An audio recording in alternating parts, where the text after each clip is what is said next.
So you want to be a pilot? Well, here's how you do it. Let's talk about some of the simple requirements. You must be at least 17 years of age. You must be able to read, write, and speak the English language with proficiency. You must be able to do basic arithmetic, adding, subtracting, multiplying, and dividing. And you must be able to pass at least a Class 3 medical exam. Now that we've talked about the basic requirements in terms of age, health, and ability, let's talk about the steps and the best order to complete them in. The first step is to take a discovery flight. You're going to go to your local flight school and you're going to go up in the plane with an instructor. They're going to tell you a little bit about the flight instruments, the flight controls. They'll even let you fly the plane around a little bit. This is the first step because maybe you hated it. Maybe you found it boring, or maybe it made you nauseous. There is no point in getting a medical or starting ground school before you've even been in a plane. The next step is to get your medical certificate.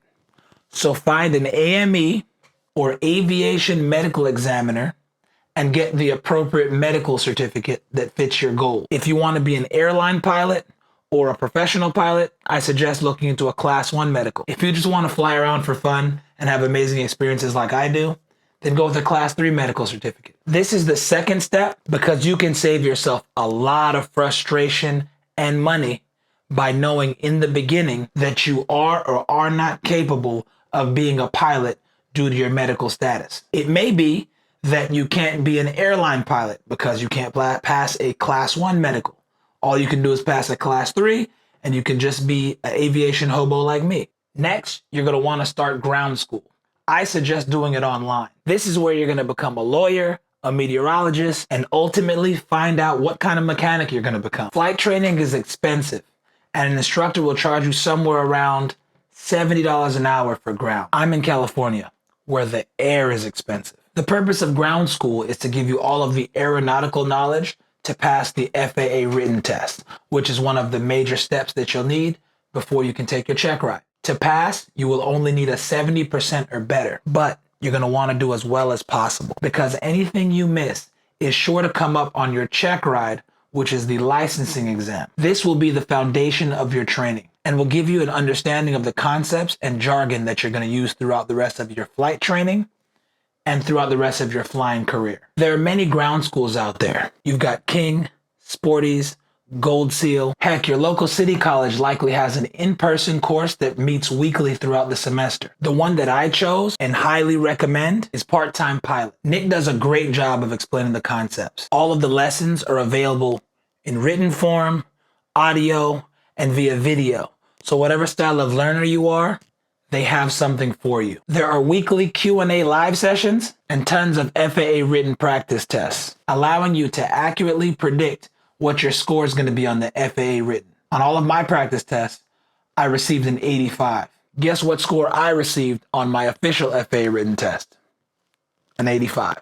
The course also offers flashcards and study guides. When you do pass the course and receive your endorsement to take the FAA written test, you can take it with confidence. Because if for some reason you don't pass the FAA written test, the course is backed by a full money back guarantee. I do have an affiliate link for Part-Time Pilot down below if you're interested. I would never suggest or recommend anything to you that I haven't personally used myself and don't fully believe in. Now that you've passed your FAA written test, it's time to start flight training. Make sure you check out a few different flight schools and instructors. I actually trained at 3 different flight schools, all with the same instructor. One of the flight schools was just charging way too much in price gouging.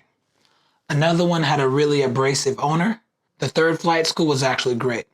The pricing was fair, the owner was a great guy, and the aircrafts were well kept. So before you choose a flight school, shop around. You may find that pricing differs greatly. What does their fleet look like? How many aircrafts do they have? Are they well maintained? How many students do they have? Are you likely to have availability to be able to fly 2 to 3 times a week? It's important that you fly frequently so that you can not only keep up with your training and continue to progress. Long gaps within your training can negatively affect you and cause you to regress. Trust me, it took me about 1.5 years to get my license, and there was about 5 months worth of time that I didn't train. I took a month off here, got busy there, work, travel, another month off.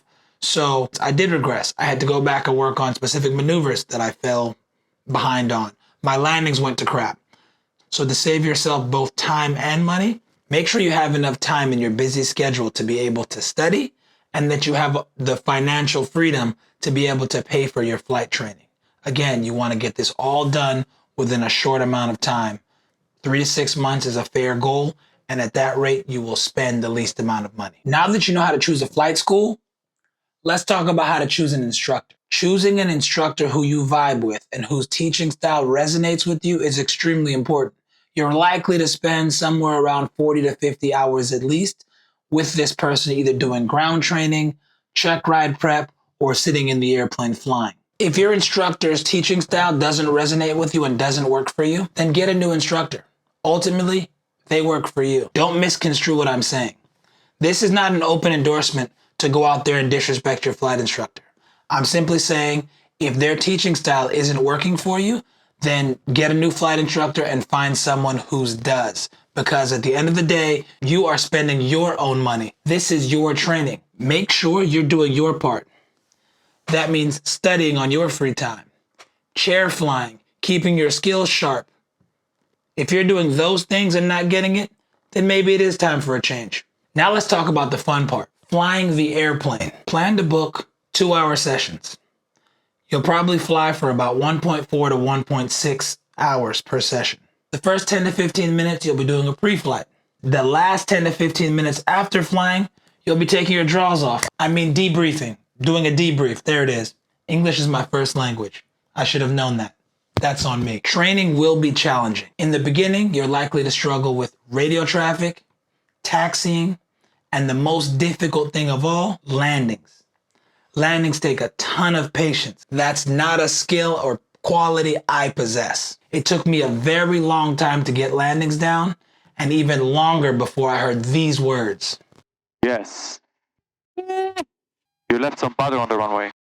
Your instructor is going to teach you everything according to the ACS. Airman Certification Standards. You're going to work on maneuvers, things like slow flight, steep turns, different types of landings, engine outs, emergency procedures such as engine failures and fires in flight. This is all preparation for that awesome, long, and difficult certification exam, the check ride. In order to take the check ride, you need to meet aeronautical knowledge and experience requirements, and also have had check ride prep. Those experience requirements will include a minimum of 40 hours of flight, 20 hours of instruction, 10 hours of solo flight, 3 hours of cross-country training, 3 hours of night training, and then another 3 hours of flight under the hood or instrument training. Within all those experience requirements, there are some more sub-requirements that fall in there, but we're not going to dive into that right now.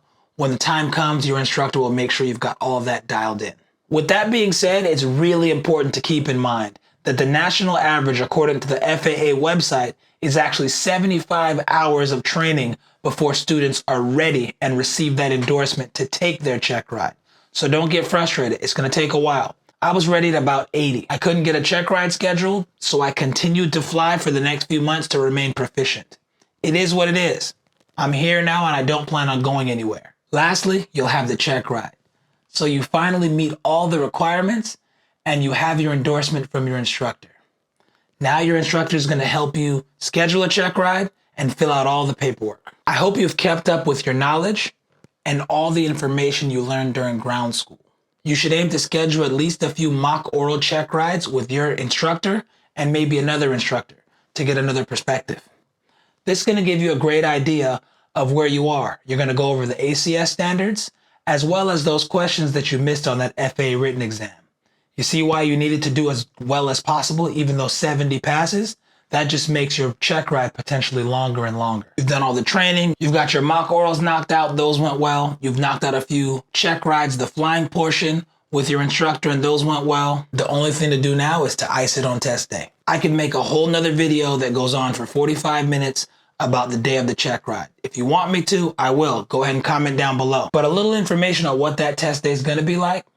Anticipate that the oral portion is going to be anywhere between 2 to 5 hours, and then the flying portion will be around 2 hours. So you're going to have minimum like a 4 to 7 hour day. Just make sure you're prepared.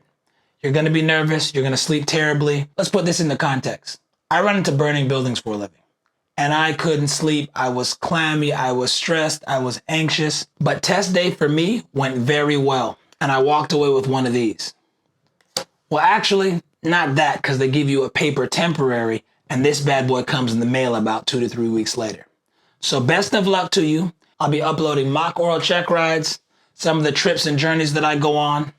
I'll be doing some gear reviews, and anything that I recommend is something that I personally use and stand by.